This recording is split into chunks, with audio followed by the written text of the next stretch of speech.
Right lads, this is Billy Maguire here. This tape is only going out today because I'm only out of hospital. Last Sunday I got a knife drove through my back, into my chest, nearly went through my heart and nearly busted the main vessel in my lung. And I'm going to tell you what I got it over.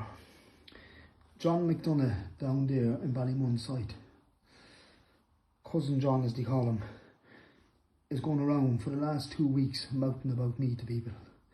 That I'm a rapist and I'm this and I raped my sister and I done this and that and the other, right? This all came back to me and I knew exactly what he was saying. But I couldn't confront him about it because the uncle that was telling me said that for me not to open my mouth until he got out of his sight. Now, John, after all this old talk, he asked the uncle to do something one night with us, and he was giving the uncle £250, and I told the uncle to go back in and tell him that I'm doing nothing for him. Then after that, he asked the uncle to go over to Coolick and do something for him, and I told the uncle to go back in and tell him that I'm bringing him nowhere, no lifts. So you knew, John, that I knew there was something up. You knew it. Now, I never drove into your place since you went around talking. I always parked at the gate and let the uncle walk into you. I went down to a site the other night, John. Me and my uncle William was drinking. Pat wasn't drinking. And I went down to the site, down to 3 or 4 friends of mine. There was like other people there, certain people there as well I was chatting. You come out, John, with your son got a baseball bat, and you come out and you had a knife. You come out well equipped. You had a knife.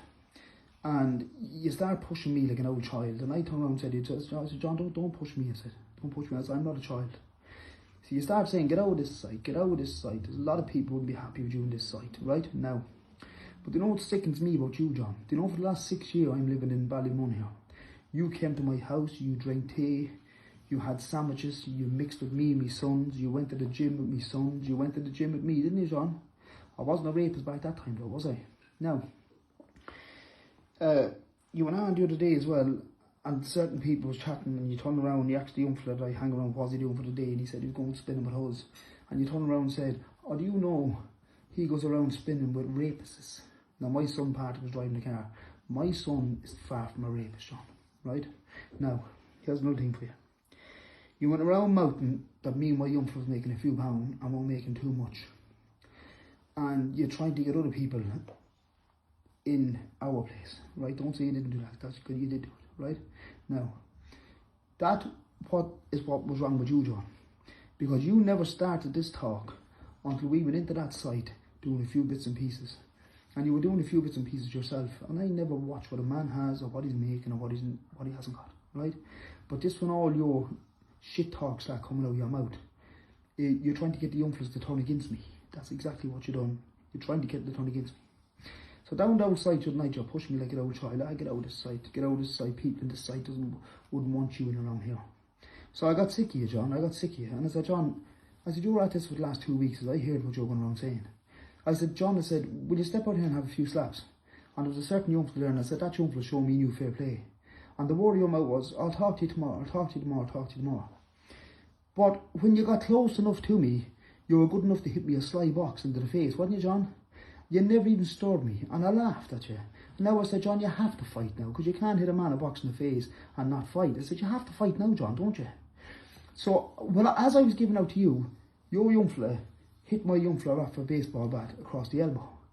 And he went to hit him another rap. And I ran over and took the baseball bat off your young fella and thrown it on the ground. And then you ran over and you're trying to stab my Patrick into the face, an old lady and your young fella. And I didn't even know you had a knife, John. I didn't know. I thought you were trying to punch him. You cut his hand, John. You put one or two cuts down his hand with the knife. Show me how bad. There's the proof there. Look. See that mark there? That was one of the marks from the knife that you had, that you were trying to stab my young fella. Now, when I pulled my young fella back out of the way, my back was turned, and you drove a knife into my back. That's what you done. You dirty, sly Judas bastard. You drove a knife into my back. You wouldn't come out and fight, John, and have a few out punches, because you know you'd never be able for me. You'd never in a million years be able for me. And you drove a knife into me back, John. I was 25 minutes waiting for an ambulance, and I tell you, even though the knife broke in me back, and you thought it didn't, and you're trying to drive it into my stomach, didn't you?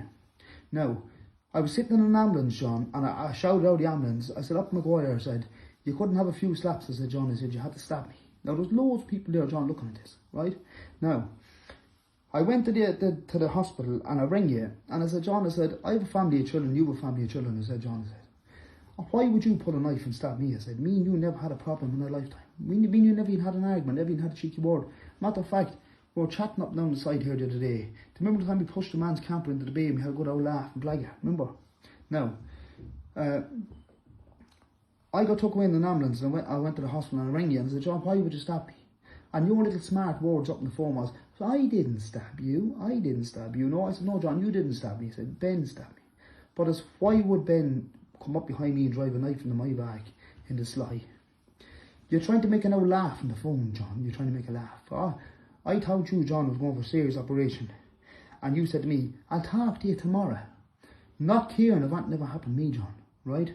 Now, my young fella rang you after that. Partridge, you know Partridge, a gentleman. You often said it yourself. He rang you and he said, John, he said, my daddy's going for a serious operation. He said, and the doctor's telling that he's 2% a chance out of 10 living through this operation. You called my old young fella to hide the names up and down the phone, 4 eyes this and 4 eyes that. You called him to hide our names, John, and you threatened my home and you threatened my family, didn't you, John? That's exactly what you done, right? Now, I never looked for any of this trouble, John, because I'm not a trouble riser. I went down to that site down there and I got on with everybody inside of it. Hello and goodbye and how are you getting on, and nobody opened their mouth to me in that site. But you don't live in that site, John. You live at the gate of it.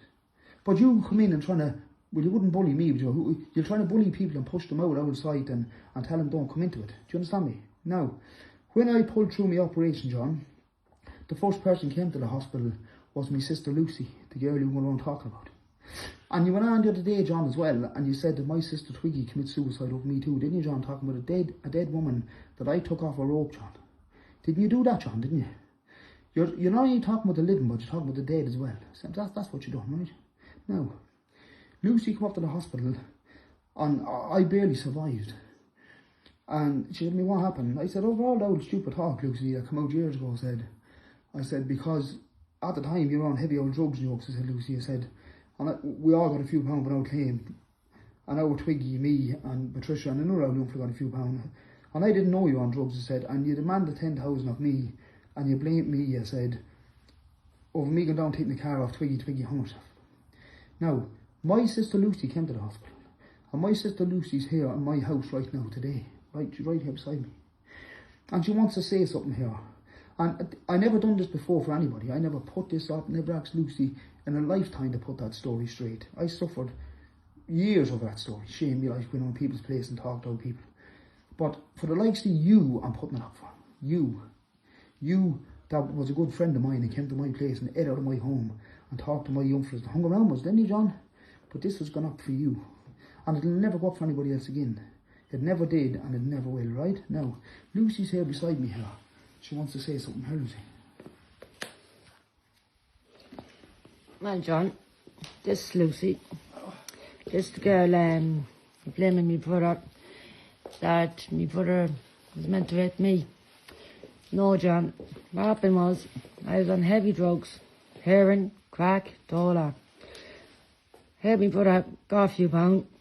I wanted 10,000 out of it, heavy on drugs. I did. I went and I said it. That my brother did this, that and the other to me. And I'm here today, my sister's grave, and my brother never touched me in any way. You dirty smell bag. You'll be more of a smell bag than my brother. My brother reared me, looked after me, and looked after me every way he could. My brother never touched me in any way. And my sister hung herself, Lord mercy, I said my sister. My brother Billy suffered. Took my sister down, tried to bring my sister back. And you smell bag went on and said, my sister killed herself over him. Now I'm putting it straight today. My brother Billy never raped me, touched me in any way. And when this goes up, everyone will hear this. And I'm putting it straight now today. I don't never want to hear this out of people's mouth again. That Billy is a rapist. Billy's no rapist. Billy's the best man in the country. And I'm going to leave it at that. And now Twiggy didn't kill herself over my brother Billy. Killed herself over other things. But that person can't talk. Children. She killed herself over her children because she didn't want to go around and give them a bad old name. And that's why she killed herself, because she said to me, my woman, one day, I'd be better off dead because my old young ones get a bad name for the way I'm carrying on. But in the terrible, John, I have to get up here and explain myself to you. And the likes of you trying to take my life. There's my own sister telling you there now that no such thing happened. She was on heroin and crack at the time.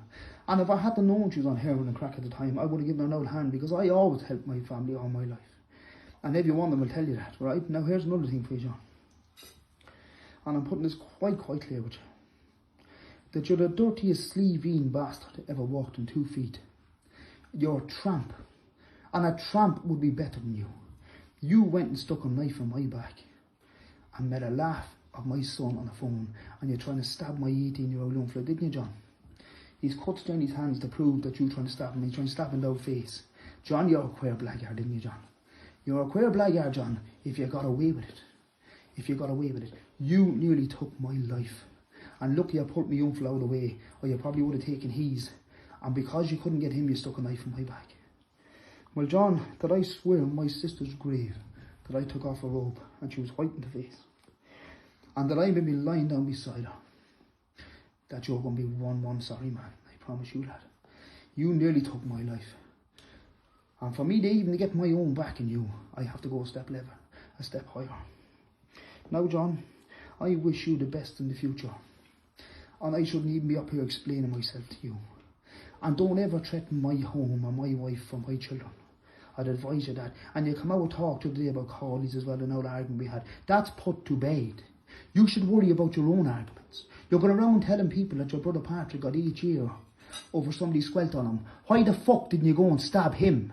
Why didn't you do that? Why didn't you go and take his life? Now, I'm not talking about your brother Patrick because your brother Patrick is a gentleman. Never, ever had a falling out or never give him a nigger word or him ever give me a nigger word. But for you, you're the lowest that ever walked on 2 feet. You are a walking out tramp is what you are. And I'm telling you what you are. Now, you're around telling people my brother got squelt on. Go and stab the fellas who squelt on your brother. You dirty walking handicap bastard. Do you understand that? Do you? Instead of trying to get me out of a sight because you thought I was making a few pound, you dirty tramp.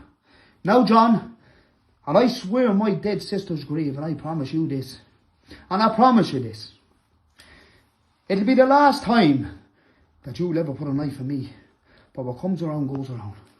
And I swear on my children's life, I'll do life in jail. You know, life I will do in jail. And I promise you that. Now, John, good luck.